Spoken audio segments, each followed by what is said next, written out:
बाहेर भयानक काहीतरी घडतंय, पोलीस सुद्धा हतबल झालेत आणि राजकारणी ऑफकोर्स त्या इन्सिडेंटचं राजकारण करण्यामध्ये बिझी आहेत.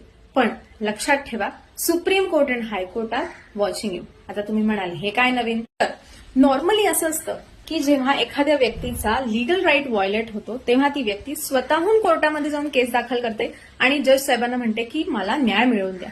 पण जेव्हा कोणत्या एखाद्या इन्सिडेंट्सनी पब्लिक ऍट लार्ज अफेक्ट होत असेल आणि त्याविरुद्ध कोणीही कोर्टामध्ये केस दाखल केली नाही, तर सुप्रीम कोर्ट आणि हायकोर्ट म्हणतं की I have the power, I have the right, आणि ते स्वतःहून त्या केसचा कॉग्निझन्स घेऊन त्या इन्सिडेंट्सच्या अगेन्स्ट केस दाखल करून घेऊ शकतात, कोर्टामध्ये हिअरिंग चालू करून घेऊ शकतात.